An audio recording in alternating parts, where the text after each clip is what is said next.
আজকের রেসিপি হবে চিড়ের পোলাও। তোমরা পোহাও বলতে পারো, অনেকেই পোহা বলে এটাকে। কিভাবে চিড়ের পোলাও বানাবো দেখে নেওয়া যায়। প্রথমে এখানে দেখো, এখানে 200 গ্রাম চিড়ে নিয়েছি। চিড়েটা আমি একবার ফ্রেশ জল দিয়ে ভালো করে ধুয়ে নেব। তবে একদমই ভিজিয়ে রাখা যাবে না, জাস্ট জল দিয়ে ধুয়ে তুলে নেব। চিড়েটা একবার ধুয়ে আমি ছাঁকনির মধ্যে দিয়ে দিলাম, এতে এক্সট্রা জল যেটা আছে সেটুকু বেরিয়ে যাবে। চিড়েটা এমনভাবে ধুতে হবে যেন একদম ঝরঝরে থাকে, তাই আমি বললাম একবার ধুলে পরেই হয়ে যাবে। আর একবার ধুয়েই সঙ্গে সঙ্গে ছাঁকনির মধ্যে দিয়ে দেবে, দিয়ে একটু নাড়িয়ে চাড়িয়ে দিলে পরে হাওয়ার মধ্যে চট করে শুকিয়ে যায়। একটু বেছে নেবে, কারণ এর মধ্যে কিন্তু একটু একটু ধান থেকে যায়। এর মধ্যে এবার দিয়ে দেবো অল্প করে নুন, 1 চামচ দিয়ে দেবো চিনি, যেহেতু পোলাও একটু মিষ্টি মিষ্টি হবে। আর একদম দেখো 1 চিমটি আমি দিয়েছি ফুড ইয়েলো কালার, যেটা বিরিয়ানিতে দেয়। এবার সবকটা উপকরণকে আমি সুন্দর করে মাখিয়ে নেব। ফুড ইয়েলো কালারটা যদি তোমাদের হাতের সামনে না থাকে তাহলে তোমরা হলুদ গুঁড়োও দিয়ে দিতে পারো।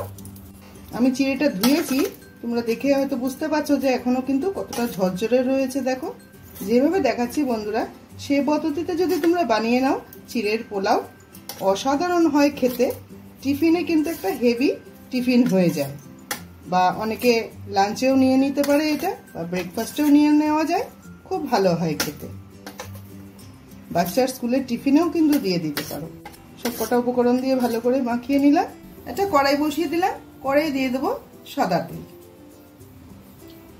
তেলটা গরম হয়ে গেছে, এখানে দিয়ে দেবো একটা শুকনো লঙ্কা, অল্প করে সর্ষের দানা, অল্প করে গোটা জিরে ফোড়ন দিয়ে দিলাম। ফোড়নটা একটু ভাজা হতে দেবো। এর মধ্যে দিয়ে দেবো ডুমো করে রাখা একটা ছোট সাইজের আলু,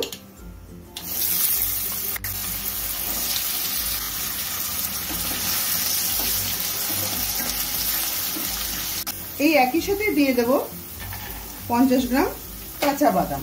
এই আলুর সাথে একসাথে ভাজা হয়ে যাবে। প্যাকেটে যে সল্টেড বাদাম পাওয়া যায় সেই বাদাম দিয়েও তোমরা করে নিতে পারো। এর মধ্যে দিয়ে দেবো 1/2 ইঞ্চি আদা কুচি, 2টো কুচনো কাঁচা লঙ্কা, একটা বড় সাইজের পেঁয়াজ একদম কুচিয়ে কেটে নিয়েছি।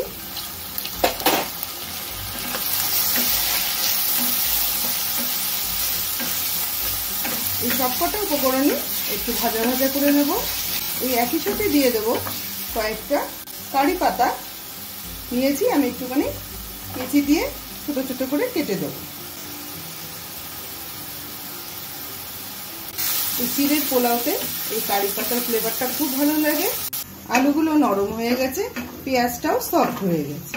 এবার এর মধ্যে দিয়ে দেবো একটা ছোট সাইজের টমেটো, কুচিয়ে কেটে দিয়েছি, তবে আমি বীজটা ফেলে দিয়েছি।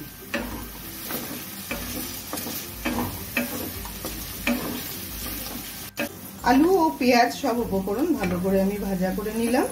এবার ধুয়ে রাখা যে চিড়েটা, সেই চিড়েটা দিয়ে দেবো।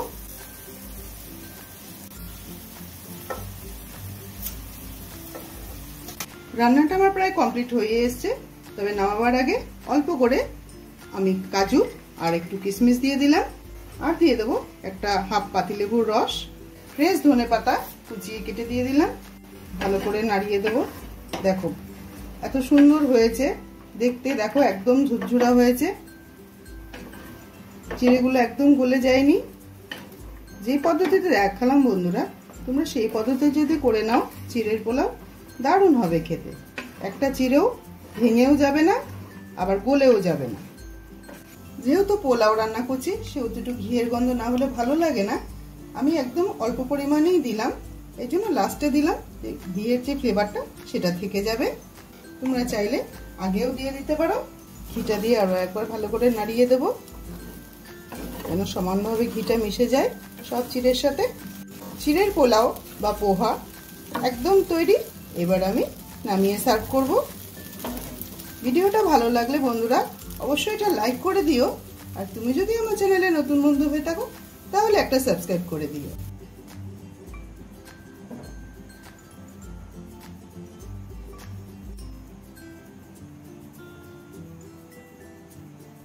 তৈরি হয়ে গেল খুবই মজাদার, খুবই সুস্বাদু পোহা বা চিড়ের পোলাও। ভিডিওটা ভালো লাগলে অবশ্যই এটা লাইক করে দিও, আর তুমি যদি আমার চ্যানেলে নতুন বন্ধু হয়ে থাকো তাহলে একটা সাবস্ক্রাইব করে দিও। পুরো ভিডিওটা দেখার জন্য অসংখ্য ধন্যবাদ। সবাই ভালো থেকো। দেখা হচ্ছে অন্য কোনো রেসিপির সাথে।